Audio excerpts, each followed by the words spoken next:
కడ్జిలి మండల తహసీల్దార్ కార్యాలయం వద్ద ప్రస్తుత యూరియా రైతు కష్టాలపై రైతులతో కలిసి వైసీపీ శ్రేణుల ఆధ్వర్యంలో నిరసన కార్యక్రమం చేపట్టిన జెడ్పీ చైర్పర్సన్ విజయ. ఈ మేరకు ఆమె మీడియాతో మాట్లాడుతూ యూరియా లేక రైతులు ఇబ్బంది పడుతున్నారని అన్నారు. రైతులు చాలా నష్టపోతున్నారు. మరి ఈ రోజు చంద్రబాబు నాయుడు గారు అంటారు మేము యూరియా వేస్తే పంటలకి మంచిది కాదు, క్యాన్సర్స్ వస్తాయని. గతంలో అందరూ రైతులకి ఇచ్చి మరి రైతన్న వాళ్ళు ఉత్పత్తి ఎక్కువ చేయాలంటే, దిగుబడి రావాలంటే ఇది ఇప్పటి నుంచి కాదు ఎప్పటి నుంచో ఉంది.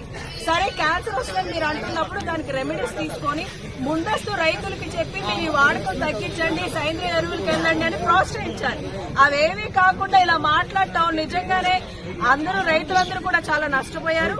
ఈ రోజు ఇచ్చాపురం నియోజకవర్గంలోని మరి కడ్జిలి మండలంలో ఈ రోజు సుమారు 12,000 ఎకరాలు ఉంటే మనకి సుమారు అవసరమైనవి 23,000 బస్తాలైతే 5,400 బస్తాలే వచ్చాయి.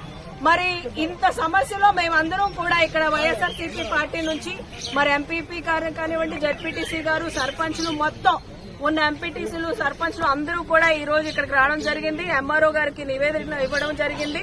మరొక ముఖ్య విషయం ఏంటి అంటే కూటమి ప్రభుత్వం వచ్చిన తర్వాత ప్రోటోకాల్ ఎక్కడా పాటించడం లేదు. ఊర్లో కనీసం ఒక యూరియా వచ్చిన ఒక ఇన్ఫర్మేషన్ ఇవ్వట్లేదు. వాళ్ళు అది ఆర్బీకే సెంటర్స్ దగ్గర కూడా ఆపకుండా వాళ్ళ కార్యకర్తల ఇంటి దగ్గర ఆపి కూపన్స్ వాళ్ళకే ఇచ్చి డిస్ట్రిబ్యూషన్ ఓన్లీ ఆ పచ్చ జెండా పట్టుకున్న వాళ్ళకే ఇస్తున్నారు. ఇప్పుడు రైతన్న వాడు పండించిన పంట పార్టీలకు అతీతంగా అందరూ కడుపు నిండాలని చూస్తారు. కానీ ఈ కూటమి ప్రభుత్వం వచ్చాక వాళ్ళ పార్టీ వాళ్ళకే ఇవ్వడం అన్నది నిజంగా దౌర్భాగ్యం. మరి అలాంటివి జరగకుండా ప్రతి రైతు నష్టపోకుండా ఏదైతే ఇంటెంట్ ఉందో దాన్ని పెట్టి మొత్తం తీసుకొచ్చి ప్రతి రైతుకి ఇవ్వాలని ఇవాళ వైఎస్ఆర్సీపీ పార్టీ నుంచి మేము అందరం కూడా డిమాండ్ చేయడం జరుగుతుంది.